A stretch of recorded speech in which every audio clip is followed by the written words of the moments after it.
Hi guys, thanks for stopping by to check out our channel. Welcome back if you've already been here. We're continuing our series on God versus money.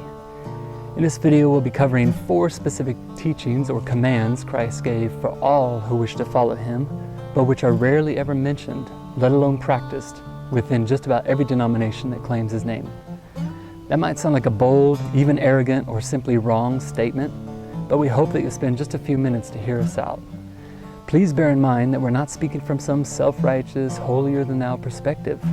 God knows just how provocative and difficult these teachings are. We're simply sharing them in the midst of our own weakness and humility in hopes of inspiring you to see how profoundly world-revolutionizing they are, if put into practice. Remember, the grace of God isn't cheap, but it is always available to sincere seekers everywhere who are walking in all the light and truth they have.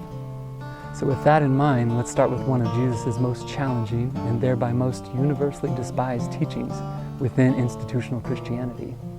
Number 1, sell everything you own and give to the poor. When we examine this teaching in light of a world hell-bent on following its ever-increasing materialistic desires, it's not surprising that the churches do everything in their power to soften, ignore, and even rabidly fight against it. But none of this dismisses the straightforwardness in which Jesus spoke and meant it. By far, the most common argument that is used against Christ's call to sell everything and help the poor is that it was supposedly just meant for a particular rich man, known as the rich young ruler in the New Testament.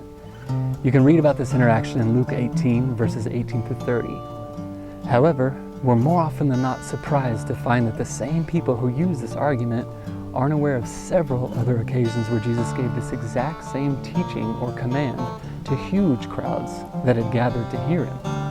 And that brings us to our second point in this list.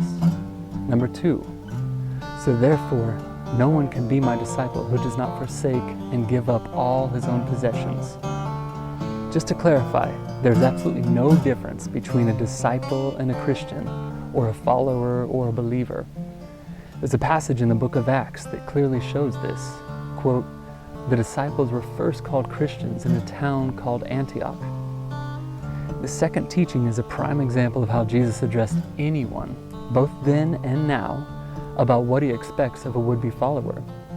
Again, we know it's a difficult teaching, but we also hope you can see how it's a profoundly practical way that Jesus is showing us how to love our neighbors as ourselves.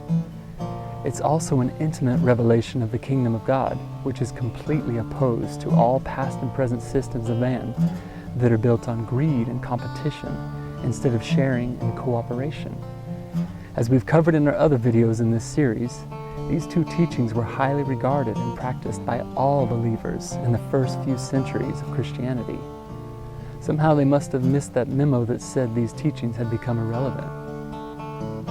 It also seems strange how the modern church's dismissal of these teachings fits in perfectly well with the way the world expresses its love of power and status by the accumulation rather than liquidation of material goods. This brings us to number 3 in the list.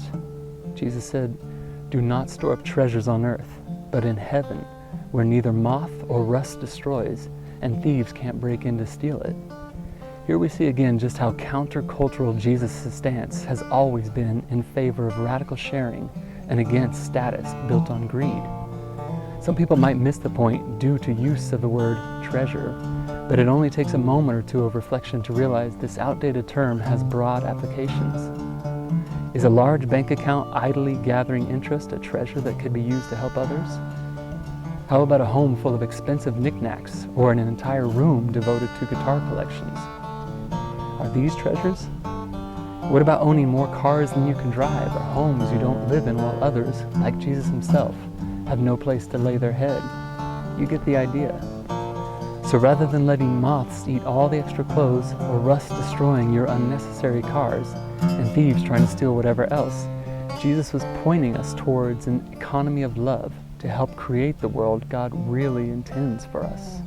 And speaking of those who store up great treasures or wealth, Christ was not at all impressed with the rich as we might be.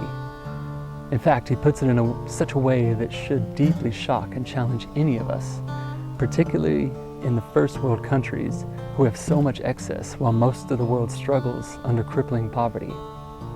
Here's our final point in this list, number 4. He said, it's easier for a camel to pass through the eye of a sewing needle than it is for a rich person to enter the kingdom of God. So much for this insane idea that there is any such thing as a rich Christian, especially in light of all these points taken together. Not only has Jesus taught that we can't claim to be his followers until forsaking and selling all we privately own, this illustration shows with penetrating clarity how unbelievably difficult it is for the rich to let go of their stuff for God's sake. We know this teaching will probably offend many who serve as apologists for the wealthy, but your battle is not with us. It's with Jesus, since we're simply messengers who have refused to compromise and pander to the rich for support.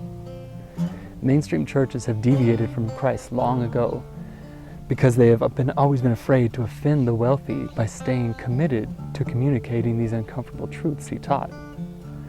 So instead of continuing to follow these blind leaders, why not turn from them and back to Christ? We would be wise to heed the words of a famous 1960s comedian who said, "More and more people are leaving church and going back to God." So thanks again for watching, and don't forget to subscribe to our channel. Until next time, keep seeking more love, light, and truth. See you later.